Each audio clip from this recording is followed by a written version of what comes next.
I want to start with, as you guys know, I like to start with the land acknowledgement, um, and I'm going to do that. But before I read that, I'd like you to take a minute to reflect.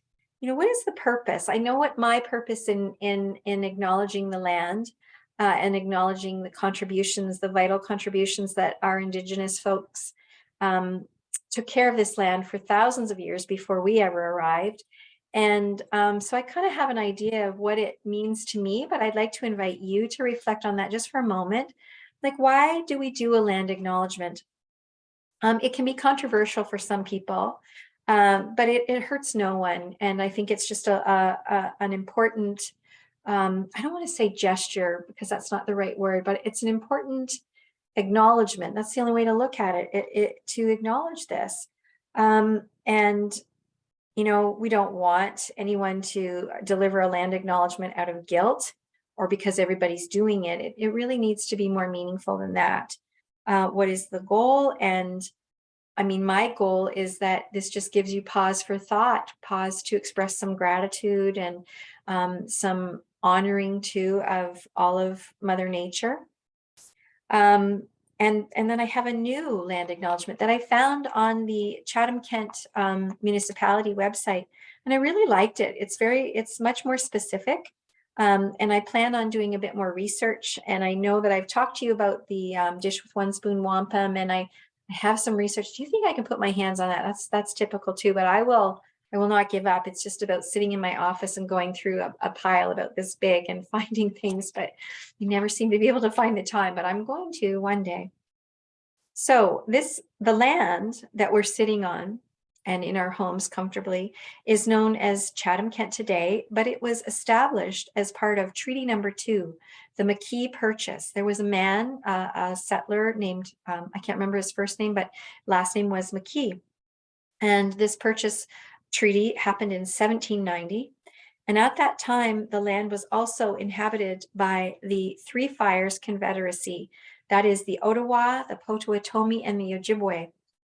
And these Indigenous nations, known as the Anishinaabeg and the Lunapui, agreed to the mutual sharing of the land with obligations and responsibilities to the environment.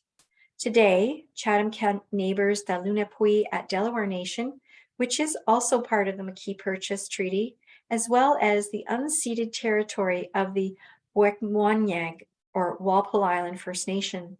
Chatham-Kent continues to be home to diverse First Nation people and Métis people. As beneficiaries of the treaty, we recognize all peoples have responsibilities, including collective responsibilities to the land and the water, to be stewards. And we, now just take a moment to invite you to reflect on what that involves, honoring this land and our responsibility to it. So, and what's really lovely about this is on their website, they invite, if we can improve on this statement, please contact us. And I really like that because it should, and I don't want to use the word should, but it's nice if it's a living document. So there you go. I wanted to give a little more information about why the land acknowledgement and what I hope to sort of bring to it. And now for some poetry. And I actually have 3 poems, but I'm only going to read the first 2. Then we're going to have a little bit of education around the Cyclic 5-minute breathing exercise that I thought I would share with you because it's really pretty impactful. And then before we do the mountain meditation, there are some lovely words. And this is another book that I received just in the mail yesterday called Life, Poems to Help Navigate Life's Many Twists and Turns. And it's by that wonderful, very brilliant, talented poet, Donna Ashworth. And this is the book. And there is another book that I tried to get, but they notified me that it's not available in North America.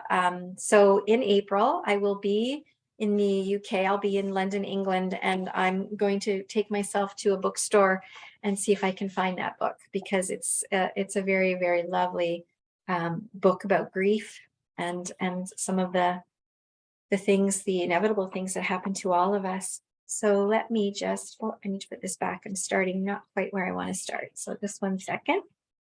Mother Nature wants a word. Ah, she wants to remind you how overstretched you are, how exhausted you are, and how much you need a rest. She knows you see that, and she wants you to keep it close. Now life is getting busy again, and it will. No more using stress, tiredness, and lack of time as badges of honor. You know that life doesn't have to be a race.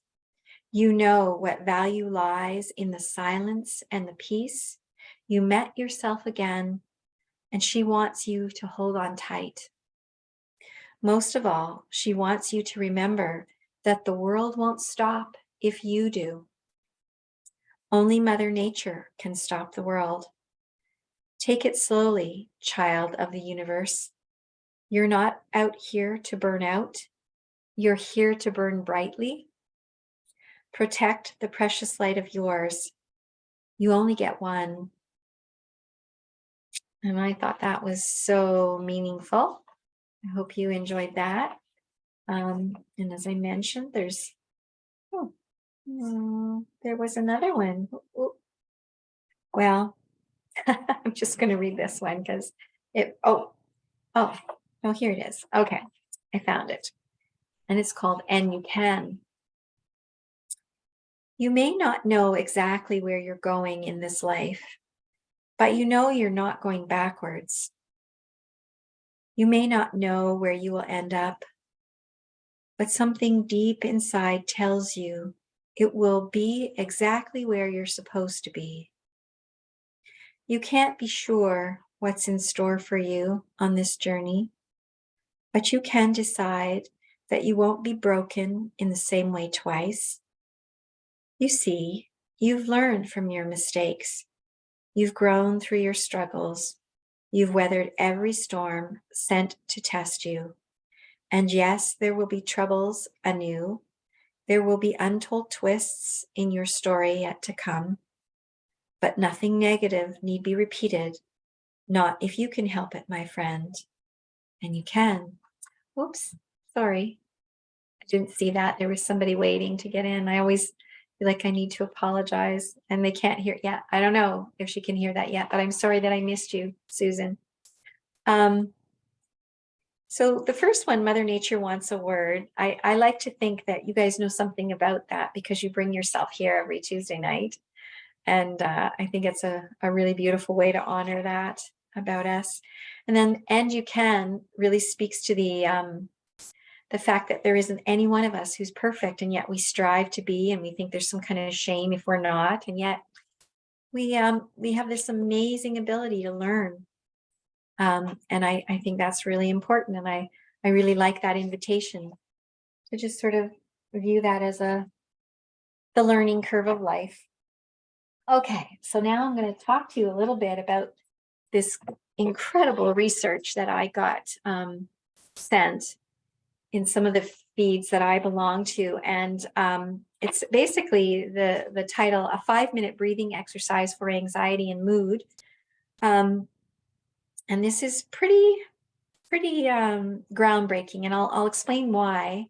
First, I'll give you the facts, and then we'll practice together. But researchers have found that practicing cyclic sighing, and I'll explain what that is in a minute, for 5 minutes a day can help you feel less anxiety and more positive emotions. This isn't just good for depression or anxiety, it's good for both, and it's good for lightening mood. But it, with the proviso that you practice for at least 5 minutes. Okay. Now, and they go on to sort of talk about feeling anxious. You're far from alone. During this pandemic, rates of anxiety and depression soared around the globe, resulting in a shortage of mental health care providers and long wait times for therapy. But according to a new study from Stanford Medicine, there's an easy at-home way to help lower your stress level, and it's called cyclic sighing. And they go on to sort of explain, and what is so powerful is that we breathe all the time, whether we're conscious of it or not. What is unique about us is that we can bring conscious awareness to the fact that we're breathing.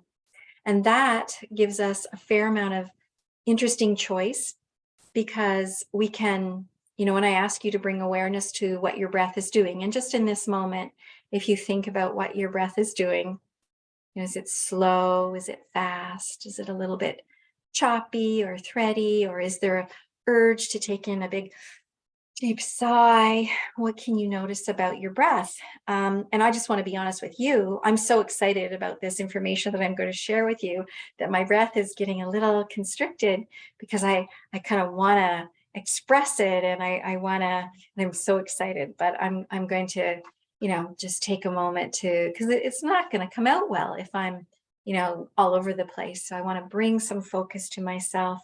And what that is like, I could call that a negative thing that I'm just, but it is anxiety, but it's kind of a good anxiety because I'm anxious to share this with you. And so, I'm going to take that and go, isn't that interesting? And then maybe even send a little message to myself. That's lovely, Brenda, that you are so anxious to share this. And that's okay, honey. You can slow down and it will come out the way it's supposed to, or whatever, just as it is.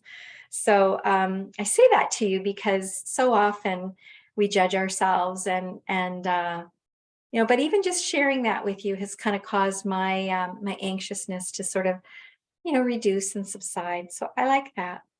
So as I mentioned, the breathing is something that we can consciously control. Um, and especially in meditation, I ask you to do that a lot.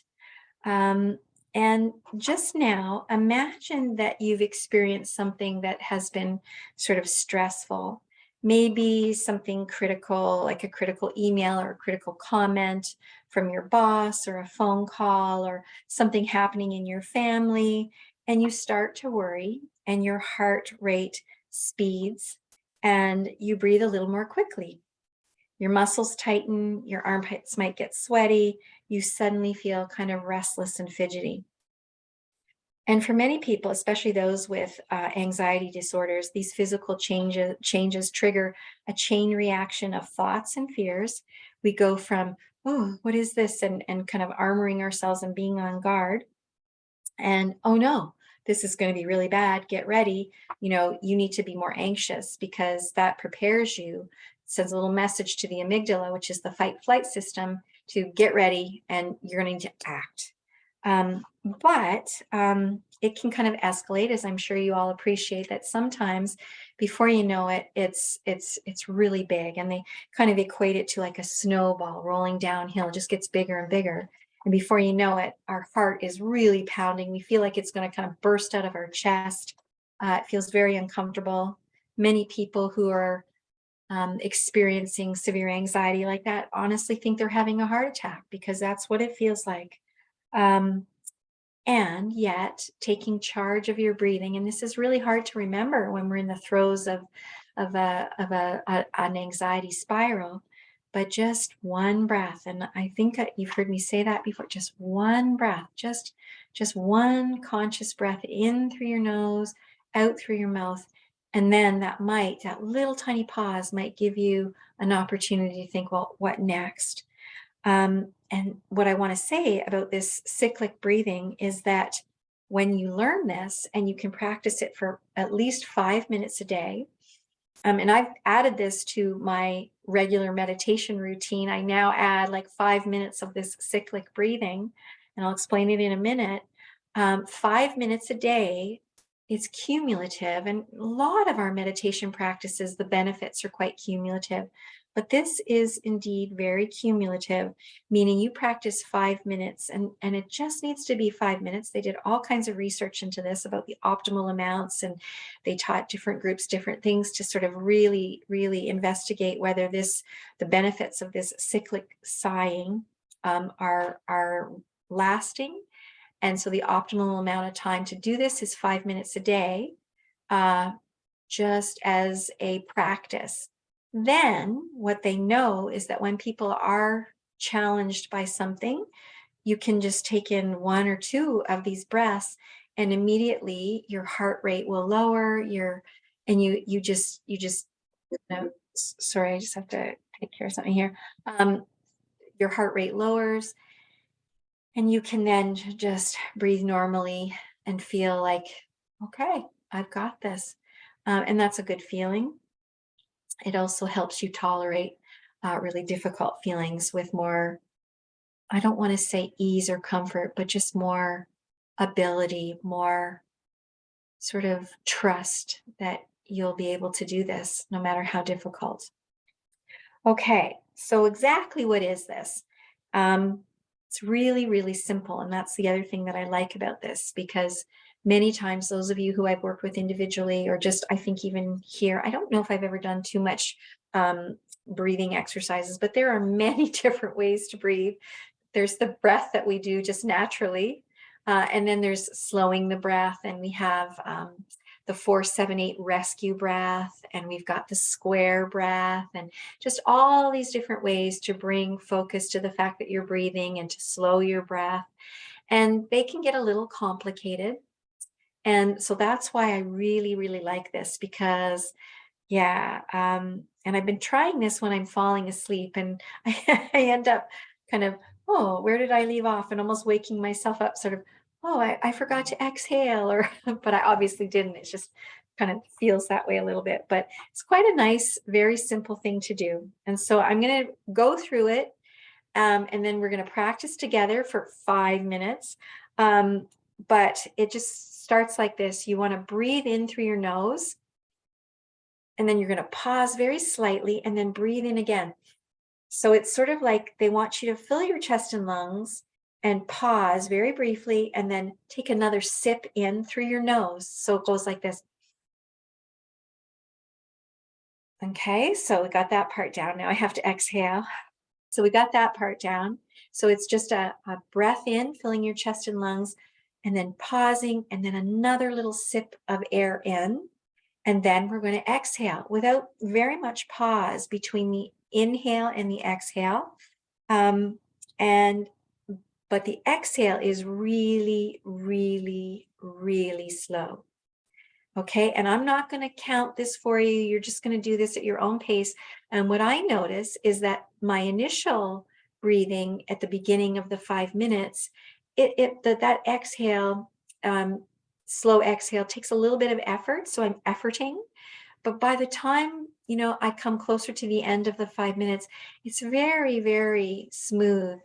But no judgment. It's just what I notice. And I think that that's because it's cumulative. So you're breathing, and then the more that you're breathing in this way, the slower your breath becomes. So that's the goal. Um, and then, they've put this cyclic sighing to the test. And as I mentioned, this is coming from Stanford. So they really, really wanted to investigate this, and they did this quite rigorously.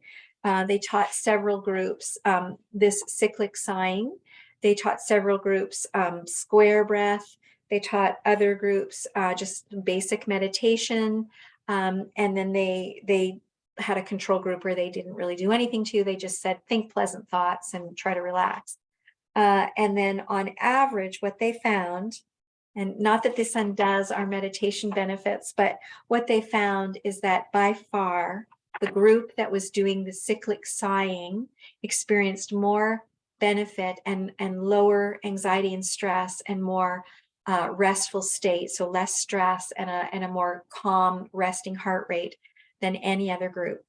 So in other words, what I'm saying is that this 5 minutes of cyclic sighing has been shown to be more beneficial than meditation. Now, does that mean that we should stop meditating? No, because I think that there are other tremendous benefits, and we know that that's really quite true. But if we add this 5 minutes of cyclic sighing to our lives any way that we can, like maybe you lie for 5 minutes in your bed, and that's kind of what I've been doing, and setting a little timer and breathing for 5 minutes in just this way, and adding that to my day. And I've probably been doing that for about, I'm going to say 6 days now. Am I noticing any difference? I think so. I mean, I'm always a fairly calm person. I have moments when I can be very excited or anxious, but I like the effect.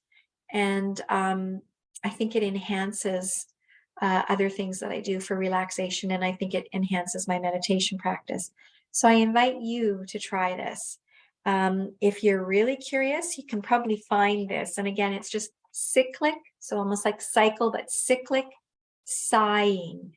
So and they also talk about it being a 5-minute breathing exercise. But okay, so that's the basics. And now let's try this. So again, I'm just going to go through it again. So we're going to breathe in, filling our chest and lungs, and then we're going to take another sip in, and then we're going to slowly exhale and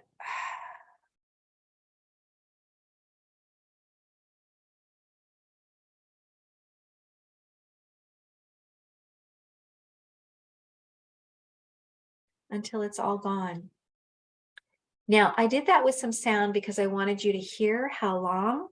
You don't have to do it with sound, but I've also discovered something else that feels quite good. And this is going to look really silly, but I don't care. When I'm exhaling and I'm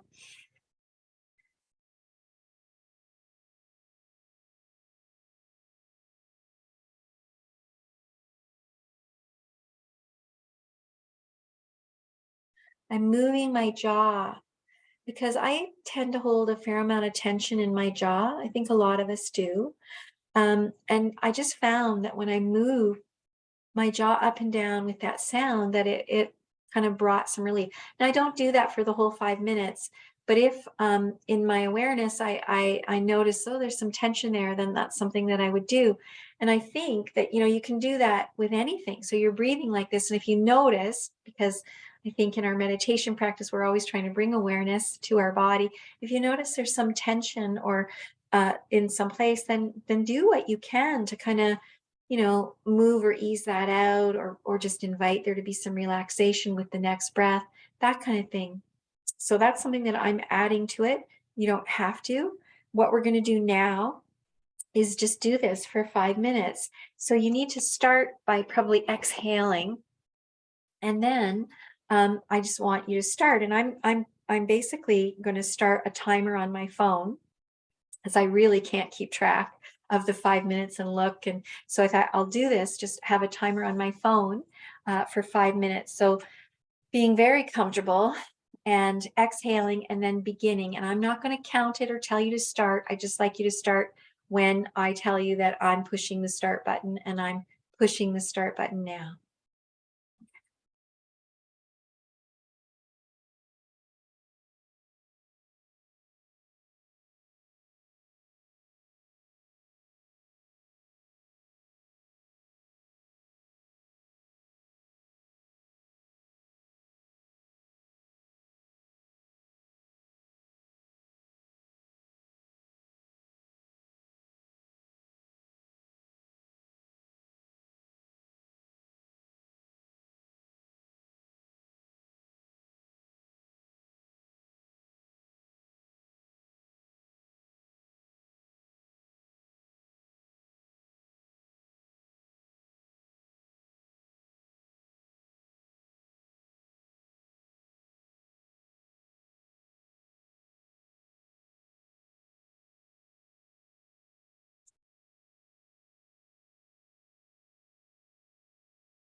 About 1 minute more.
And that's 5 minutes, my friends. Um, I wish we were sitting in person so we could have a chat. I do want to be honest. I did share this with another group that I meet in person with last night. And some of the observations, and I'm just going to assume that some of the challenges or some of the things that people noticed, you all might share some of those things. Um, and one of which is we have a tendency sometimes to overfill our lungs. And when we do that, that can bring some tension or tightness. So you don't want to, and then hold because that's really uncomfortable. I have to exhale. So you want to just gently, right? Fill your lungs, leave a little bit of room, another sip in, and then exhale through your mouth. And what to do if your nose is stuffy, because some of the folks that I was sitting with last night had stuffy noses, and I said, well, try it through your mouth. And then some people had masks on, and so we wanted to see if that would still be effective with masks. And indeed it was. They still, and they all noticed a slight, just a little bit of like a little, some people described it as a little bit of feeling lightheaded or a little bit just kind of wrung out a little, which is all a good feeling, especially it is, but we're not used to it. So it might feel kind of strange.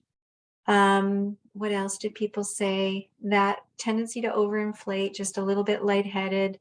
And then, if you can't breathe through your nose, because it's preferable to breathe in through your nose to filter and then out through your mouth.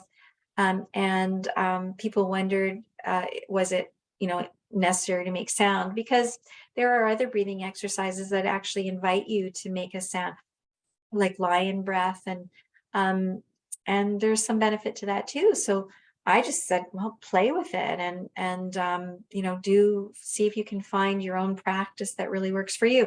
The thing that I added to it was I really like, I don't know, as I was exhaling, wobbling my jaw, or I could even imagine rolling my shoulders sometimes, or just bringing some movement. So do play with this. But again, that 5 minutes, and that may seem like a long time, but I don't know. The older I get, the quicker time goes. Anyway, um, I think that's everything that I wanted to say about that. Yeah, it's quick, it's simple, it's free. But very often we talk about even 3 minutes of meditation. And again, like say you don't have 5 minutes, but I was doing this while I was stopped at traffic lights. I thought, I'm just going to try this. And so, anytime, anywhere. Oh, that was the other thing, is that nobody has to know what you're doing. You can do this without anyone being aware. You can, so any place, anytime. Okay. So that's enough education for tonight. And now let's bring some wisdom to ourselves through the mountain meditation. This is a very popular one. I know I make a little note of when I last did this, and it was back in October. So I felt like it's time, and I really am happy that this is being recorded. It seems to be a favorite one of most people. I know it's a favorite one of mine. So let's, without further ado, let's begin our mountain meditation. So we're going to bring some stillness to our bodies. and sitting or lying down. I remember once someone described their mountain as being like a lengthy range because they were reclining, and that was such a beautiful image. So whatever, but we're going to sit with dignity, a sense of resolve, a feeling of being whole and complete in this moment, and letting our posture, whatever it happens to be, reflect and this solidness. Yeah. So let's begin by sensing the support that you have from the chair or the cushion or whatever surface you are being supported by right now, and bringing to your awareness any sensations of points of contact. So if you're sitting, those points of contact are obviously going to be on your sit bones and perhaps on your lower back if you're resting against something. If you're lying down, there will be even more points of contact. But finding a position of stability, poise, feeling balanced, comfortable, alert, hands resting, particularly noticing if there's any part of you that is clenching or feels tight, just allowing yourself to relax into the solidness, the heaviness of this meditation. And those of you who know me well just know how much I appreciate and value that mysterious energy of gravity. And so letting gravity kind of gently pull you closer to the earth's core, and really sensing into your weight, almost like heavy curtains, stable and relaxed. And actually sensing into your body now, the feeling in your feet, your legs, hips, lower and upper arms, shoulders, your neck, and your head. Eyes may be opened or closed, but let's bring some awareness now to the rhythm of your own breath, feeling the sensations of each breath as it comes in and as it goes out. Letting the breath be just as it is without trying to change it or regulate it, just noticing how easy it flows in and out with its own natural rhythm. And there's really nothing that you're supposed to do. I'm going to invite you to bring to mind the image of a magnificent mountain. It can be a mountain that you've actually seen, or perhaps you've just seen pictures of. It could be a mountain range if you're reclining. I just love that image. But letting it gradually come into clearer and clearer focus. And even if it doesn't come as a visual image, but more of a feeling sense, just sensing the strength, the solidness, the shape, and the lofty peaks of this mountain that is high in the sky. And even the large base of the mountain that's rooted in the bedrock of the earth's crust. Noticing steep and gentle sloping sides of the mountain. Noticing how massive it is, how solid and unmoving, how beautiful. Perhaps your mountain has snow blanketing its tops, or trees reaching down to the base, or rugged, stony sides. There may be streams and waterfalls cascading. There may be one peak or a series of peaks. There may be meadows. There may be high lakes or ponds. Whatever you're able to see, or whatever image you're able to bring to your mind's eye, taking a moment to observe and really notice whatever you can notice about this incredible mountain.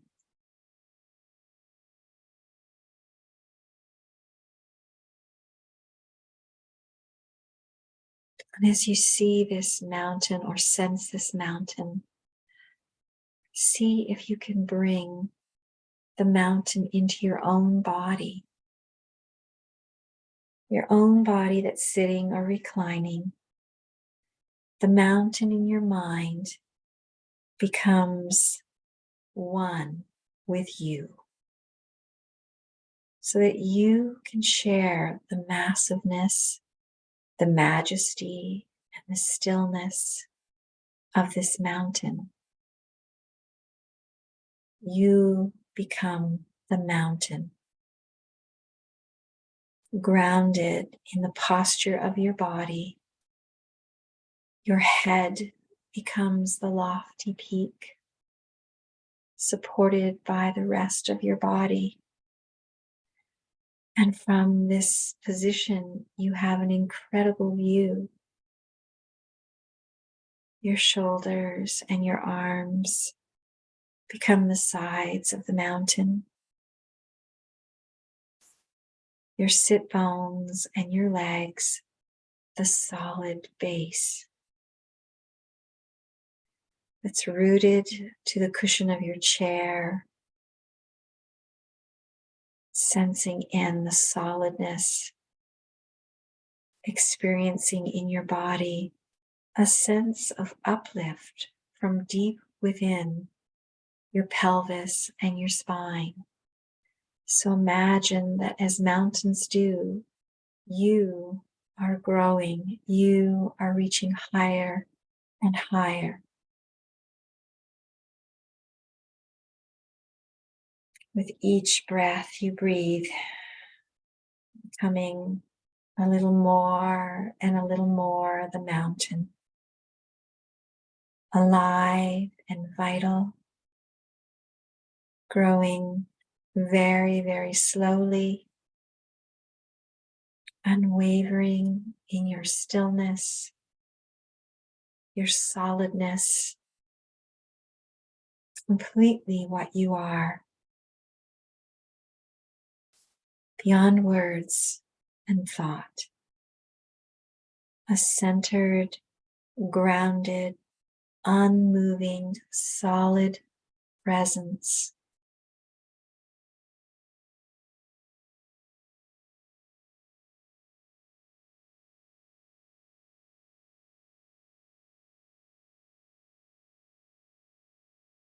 And as you sit here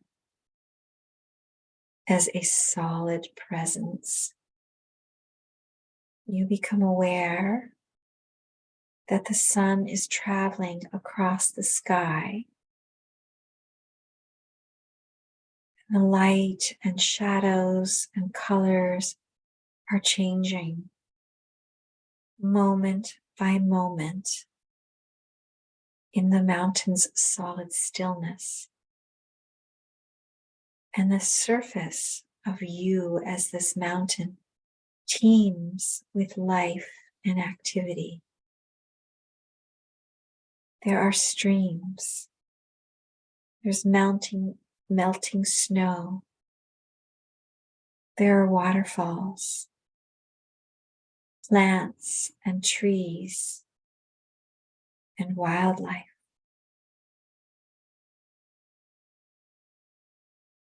As the mountain sits,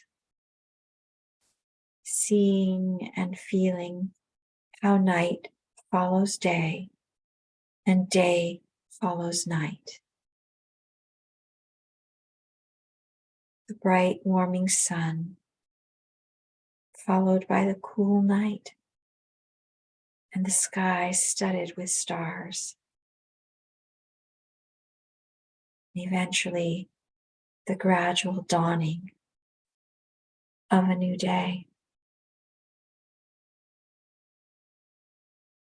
And through it all of this life and movement and time passing, the mountain just sits.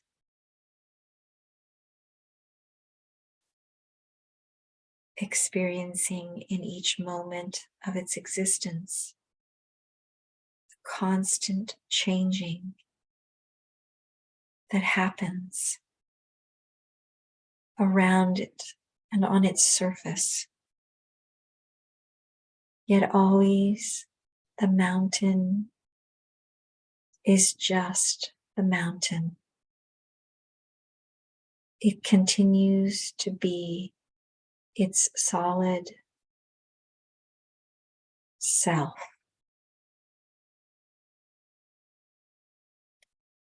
It remains still as the seasons flow into one another and as the weather changes moment by moment and day by day.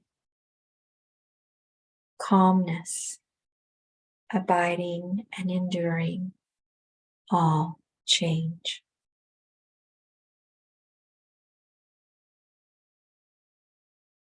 In summer, there is no snow on the mountain, except perhaps for the very peaks or in crags that are shielded from direct sunlight. In the fall, the mountain may wear a coat of brilliant colors. In winter, a blanket of snow and ice. In any season, it may find itself at times enshrouded in clouds or fog, or pelted by freezing rain. People may come to see the mountain and comment on how beautiful it is, or how it's not a good day to see the mountain, that it's too cloudy or rainy or foggy or dark. But none of this matters to the mountain at all. The mountain remains at all times its solid, essential self. Clouds may come and clouds may go, and tourists may like it or not. The mountain's magnificence and beauty aren't changed one bit by whether people see it or not, because seen or unseen, in sun or clouds, broiling or frigid, day or night, the mountain is the mountain. It just sits, being itself.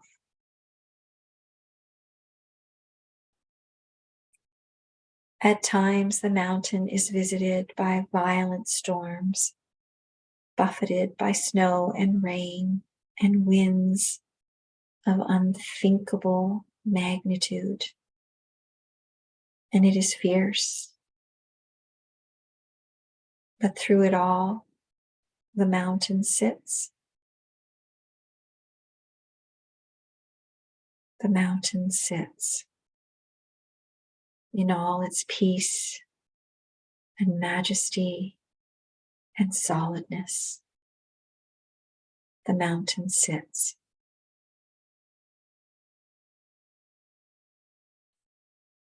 Spring comes, Trees leaf out. Flowers bloom in the high meadows and slopes. Birds sing in the trees once again. And streams overflow with the waters of melting snow. Through it all, the mountain continues to sit, unmoved by the weather, by what happens on its surface, by the world of appearances. It remains its essential self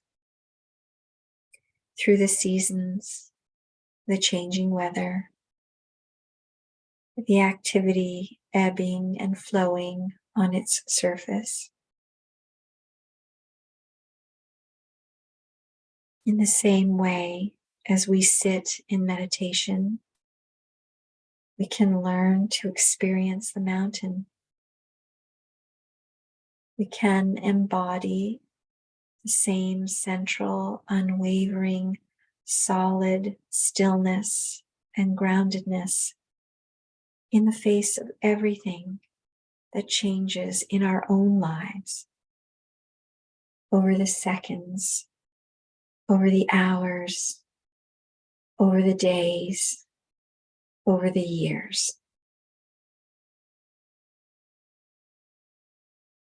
In our lives and in our meditation practice, we experience constantly the changing nature of our mind and our body and of the outer world. We have our own periods of light and darkness, activity and inactivity, our moments of color and our moments of drabness, our moments of fogginess, our moments of brightness. It's true that we experience storms of varying intensity and violence in the outer world and also in our minds, bodies, and spirited. And we can be buffeted by high winds, by cold and rain. And we endure periods of darkness and pain, as well as the moments of joy and uplift. And just as the appearance of the mountain changes constantly, our own appearance changes constantly, experiencing a weather and a season of its own.